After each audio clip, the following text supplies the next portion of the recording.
All right, we don't have any time for edits or anything crazy. We're definitely in an emergency situation. So I'm just going to get to it. Instead of having anything prepared, I'm just going to be talking to what's really happening. In the last 24 hours, U.S. military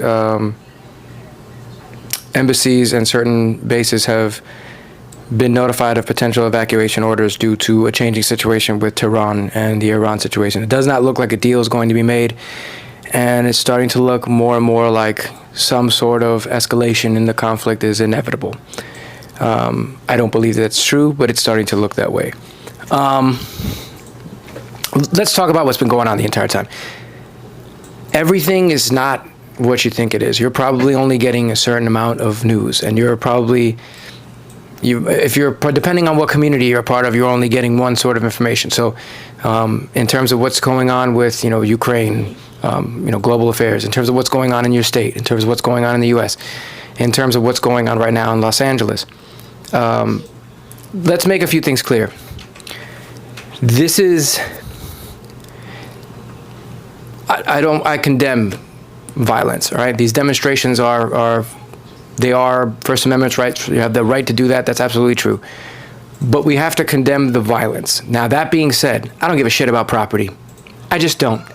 I'm worried about people. If human beings get hurt and people are getting, then that's a different situation. So obviously, if somebody's in a uniform and they get hurt, then obviously there's going to be escalation. So what I'm saying is, peacefully protest. As we're going into this weekend, this is going to be the largest planned protest around the country. Now, you're talking about countries, organizations and veterans protesting. You're talking about civil rights groups protesting.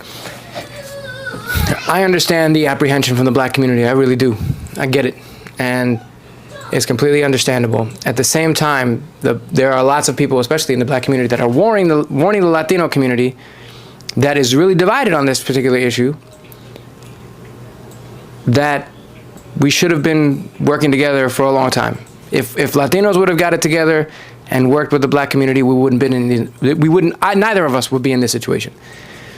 So for those of you recognizing that you are in fact the other, the whole situation here is that this administration has never had an actual plan. They are completely full of crap. There's no grand scheme to this. They're all reacting. They're trying to do what to do. While you've been paying attention to the news and all this crazy stuff has been going on, they've been attacking law firms. They've been attacking small groups.